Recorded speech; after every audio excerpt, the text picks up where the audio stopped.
जिस तरफ हम जा रहे हैं, अगर हम इस बर्बादी को यहीं नहीं रोकेंगे, इस पर अंकुश नहीं लगाएंगे, तो हम बहुत मुश्किल में फंस जाएंगे। देखिए, 1950 के दशक में एक घोटाला हुआ था, जीप स्कैम। उसमें देश को 52 लाख रुपयों का नुकसान हुआ। उस वक्त के हिसाब से एक बड़ी रकम थी, पर फिर भी आप देखिए कि 52 लाख में कितने जीरो होते हैं। और भी कई घोटाले थे, LIC में मुंद्रा घोटाला, भारत बैंक का डालमिया घोटाला, नगर वाला स्कैम सेंट्रल बैंक में। हर साल घोटाले होते थे। सोचने वाली बात यह भी है कि सब घोटाले तो बाहर भी नहीं आते हैं। 100 में से कोई 1 या 2 ही जनता के सामने आ पाते हैं। अब 2010 पे आते हैं। कॉमनवेल्थ गेम्स, 70,000 करोड़ का घोटाला।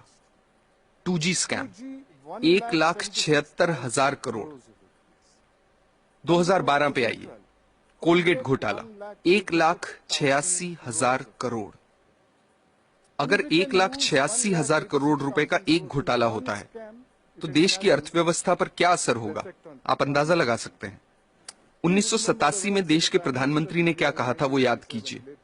स्वर्गीय राजीव गांधी ने कहा था कि सरकार 1 रुपया गरीबों के लिए खर्चती है, तो उसमें से सिर्फ 15 पैसे ही उन तक पहुंचते हैं। कुछ वक्त पहले कर्नाटक में हमने पढ़ा कि गरीबों को 1 रुपए किलो चावल देने की घोषणा हुई है, जिसके लिए सरकार एक मोटी रकम खर्च कर रही है। कुछ हफ्ते ही बीते थे कि अखबारों में ये रिपोर्ट्स आनी शुरू हो गईं कि जो पैसा गरीबों को 1 रुपए के हिसाब से चावल देने के लिए खर्चा जा रहा है, उससे जो चावल खरीदा जाता है, वो या तो एकदम सड़ा हुआ होता है, या जहां अच्छे चावल की खरीद हुई है, वहां उसे गोदामों से चुरा चुरा के प्राइवेट लोगों को दे दिया गया है। इस तरीके से पैसे की लूट हो रही है। कैसे बच पाएंगे हम? सर, इस तरह के घोटालों का, भ्रष्टाचार का आम लोगों की जिंदगी पर कैसे असर पड़ता है? आप अपने रोजमर्रा के खर्चों को देखिए।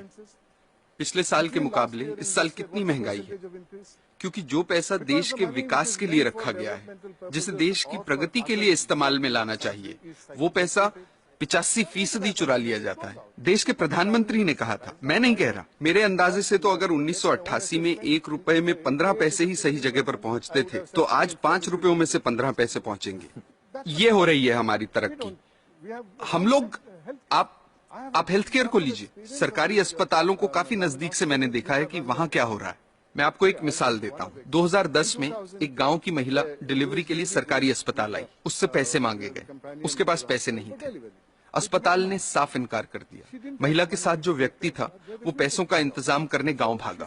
फिर अस्पताल वालों ने महिला को कहा कि यहां मत बैठो, बाहर जाओ। वो बेचारी उस हालत में सड़क पार करके बाहर बस स्टॉप पर जाकर बैठ गई। जब तक पैसों का इंतजाम होता, बाहर उसी बस स्टॉप पर उसकी डिलीवरी हुई। ये किस तरह के समाज में जी रहे हैं हम? मुझे लगता है कि लालच तो एक बात है, लेकिन लालची होने के साथ साथ हम अपनी इंसानियत भी पूरी तरह से खो रहे हैं।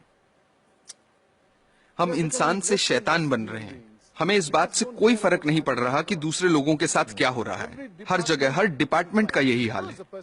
कुछ ईमानदार लोग भी हैं। मैं ये नहीं कह रहा कि सभी 125 करोड़ लोग बेईमान हैं, लेकिन ज्यादातर लोग मजबूरी में ईमानदार हैं, क्योंकि उनके पास बेईमानी करने का मौका ही नहीं है।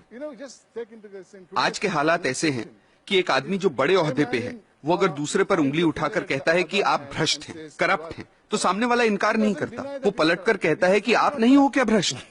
That's so true. That is so true. ऐसी सोच बन चुकी है। यहाँ जो नौजवान मौजूद हैं, उनसे मैं कुछ कहना चाहता हूँ। Sure, please.